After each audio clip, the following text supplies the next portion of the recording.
নমস্কার। আরও একটি নতুন রেসিপির সাথে তানিয়াস রান্নাঘরে সবাইকে স্বাগত জানাই। আমার আজকের রেসিপি সজনে ফুলের চচ্চড়ি।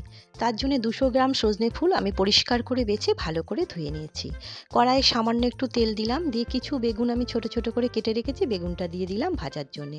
সজনে ফুল ভাজার পর ভীষণ অল্প হয়ে যায়, একটু সবজি দিয়ে ভাজলে পরে বাড়ির সবাইকে কিন্তু ঠিকমতো দেওয়া যায়। আর সবজি দিয়ে ভাজলে তেতো ভাবটাও অতটা লাগে না, বাচ্চারা কিন্তু অনায়াসে খেয়ে নিতে পারে। কড়াইয়ের মধ্যে আরেকটুখানি তেল দিলাম, দিয়ে একটা মাঝারি সাইজের আলু আমি ছোট ছোট করে কেটে রেখেছি, আলুটা দিয়ে দিলাম ভাজার জন্যে।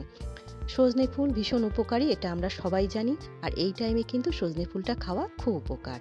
আর বাড়ির সবাইকে এই টাইমে সজনে ফুলটা বাড়ির বাচ্চাদের, বড়দের বা সবাইকেই যদি রান্না করে দেওয়া যায় তাহলে কিন্তু খুব উপকার হয়। সামান্য একটু জিরে ফোড়ন দিলাম, দিয়ে এবার জিরেটায় অল্প একটুখানি ভেজে নিয়ে এর মধ্যে এবার আমি কিছু কড়াইশুঁটি দিচ্ছি।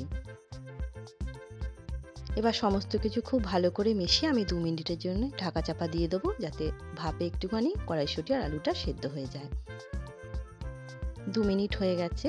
এবার আমি এর মধ্যে সজনে ফুলটা অ্যাড করছি। সজনে ফুলটা কিন্তু আমি পরিষ্কার করে বেছে ভালো করে ধুয়ে নিয়েছিলাম।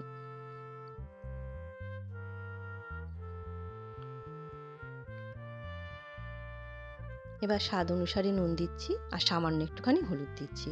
খুব অল্প তেলে কিন্তু আমি সজনে ফুল ভাজা বা সজনে ফুলের চচ্চড়িটা করে নিচ্ছি।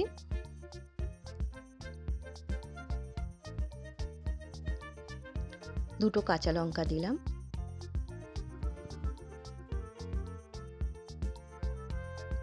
এবার 1 মিনিটের জন্য একটু ঢাকা চাপা দিয়ে দিচ্ছি।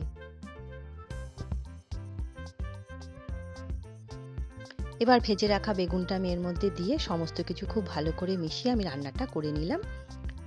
তৈরি হয়ে গেল সজনে ফুল ভাজা বা সজনে ফুলের চচ্চড়ি। ভিডিওটা দেখে যদি আপনাদের ভালো লাগে তাহলে অবশ্যই লাইক, কমেন্ট, শেয়ার আর সাবস্ক্রাইব করবেন।